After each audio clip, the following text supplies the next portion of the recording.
guys, Ash here coming at you today in Raid Shadow Legends. Welcome to the video, guys. Happy to have you here. Sending some positive vibes your way today. How was your weekend? Mine was good. I went to the small island of Nantucket for the first time. It was pretty cool. I went on a couple walking kind of history tours, learned a little bit about the area.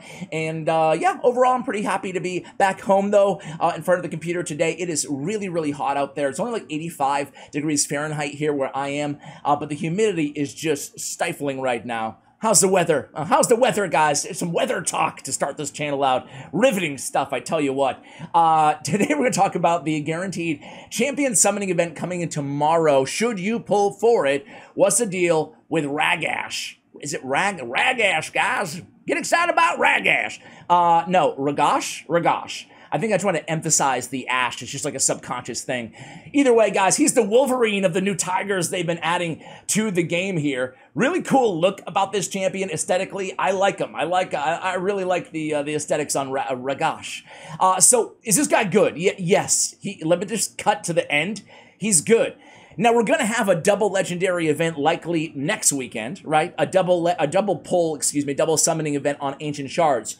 However, 150 Ancient Shards will get us Ragash guaranteed tomorrow, and the Clan vs. Clan is going on right now, so you can get a lot of points off pulling a brand new legendary champion. I think it's like 40k points off a new legendary champion, is that right? Okay, 20,000. 40,000 a bit much. 20,000 to unlock a new legendary champion. Man, that's a lot of points, right? So we can get him, again, 150 shards. Let's go ahead and take a look at this dude and talk about why he's so cool, right? So on his A1, he's a damage based on defense champion. If you take a look at his total stats here, again, 1443 on the defense, quite a bit.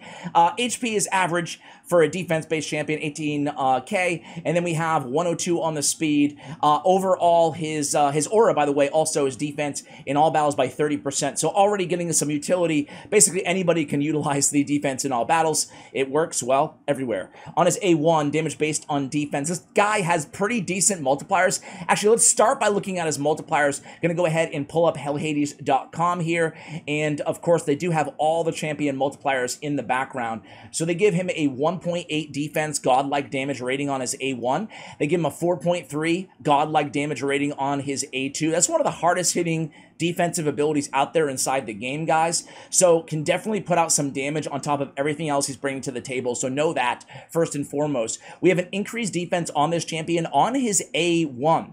Very, very unique, very cool ability to have in his kit. Obviously, that's going to give him more durability, keep him alive longer, but it's also going to do more damage, right? Because increased defense, his damage is based on defense. Well, you guys get it. On his A2, 3-turn cooldown and AoE attack, 100% chance of placing a decreased defense on each enemy before attacking, which is really cool. Before attacking, placing, meaning it's not predicated on a critical hit, so we don't care so much about affinity. Also has a 100% chance of placing a stun for 1 turn after attacking, which is going to be predicated on the critical hit. But still, I mean, wow.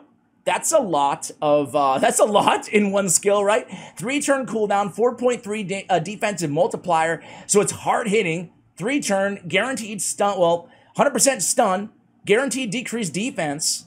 That's really, really powerful ability and a lot of damage. He's also bringing strength and increased speed for 2 turns on a 4-turn cooldown. Perfect Veil on this champion for 2 turns. Okay, so again, a pretty solid A3 here. Strengthen, 25% total damage mitigation. You can benefit from this everywhere in the game, right? Everywhere. For me, Strengthen is a must-have for Hydra Clan Boss, especially keeping my team alive a lot longer, but really against any of the more, wherever you are in the game, right? Wherever you're plateauing inside Raid Shadow Legends, having the big version of Strengthen on your team, especially alongside increased defense, either from the same champion or another champion, just going to be incredibly beneficial, not to mention Ally Protect as well. But you add all that stuff up, and then you add the passive, damage mitigation, champions like Norog, champions like Ursaga, champions like Duchess. You can really start stacking up Geomancer, Brogni. You can really start stacking up how much just overall sustainability is on your team, right? So increased speed as well. Really cool ability to add to a already unorthodox kit. Having a champion with a guaranteed stun, a good defensive nuke, decreased defense, increased speed, and a strengthen. That's a lot. That's a lot that he's bringing in increased defense on himself on the A1 again. At the start of each turn, plays a perfect Veil buff for 1 turn on the ally with the highest attack. Inflicts 20% more damage against targets whose defense is lower than this champion's defense. So that's really cool as well, right? I mean, 20% more damage built in. There's no cooldown off of the Art of Strength ability. We get a perfect Veil on the ally with the highest attack. That's great. So we're going to be attacking, especially Hydra, under Perfect Veil almost all the time with our big nukers, with our big damage dealers. So, man, I really, really like this champion. Again, the defensive aura on top of that, guys. We don't need to belabor the point here and make the video any longer than it already is, but you can use this dude arena. I mean, let's see what the reviews say. Let's just go ahead and go over the reviews, right? Like how we would rank him. Campaign, I mean, obviously he can handle Nightmare. I imagine he can handle Ultra or Nightmare campaign. Arena, I think it's going to be fantastic for the arena. He could be just a debuffer, right? Build him fast, go in there with debuff and the stun. I mean, decreased defense and the stun. That's really, really strong opening move. So you can just build him as a regular old debuffer. You can build him on a go second team in the arena. There's a lot of potential for this dude. And basically all of the dungeons, yeah, you can utilize him everywhere. We rarely say this here on the channel, but I kind of agree with these ratings. I think he's a top tier champion. Maybe not S tier. I don't want to overreact. Yeah, maybe S tier. Maybe S tier. I just think this ability is so unique. And think about him in we talked about the arena, but think of him in other areas as well, right? And Doom Tower Waves or anywhere that you need a little bit of extra DPS, sustainability, and crowd control all built into one with the debuffer. He brings a lot to the table. So listen, TLDR, I think he's worth going for tomorrow. I'm going to go for him tomorrow, especially if you're near your Mercy. I would go for him. Brand new legendary to most of you guys.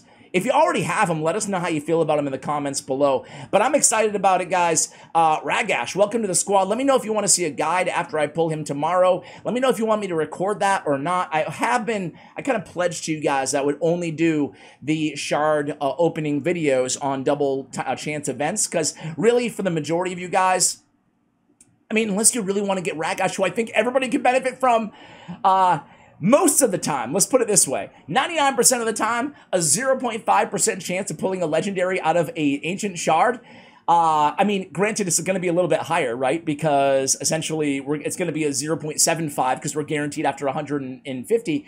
However, again, if you're near your Mercy, you know, you might get 2 legendaries, right? Because the odds are of you pulling Ragash before you get to 150 are very, very slim to none. So if you do pull hoping for a Ragash, keep in mind that, you know, you can get any legendary before him. So you're likely going to have to actually pull 150 ancient shards. So if you're sitting there already saved up 150 ancient shards, right? I'm speaking to you guys out there. What should you do? I think I would go for him.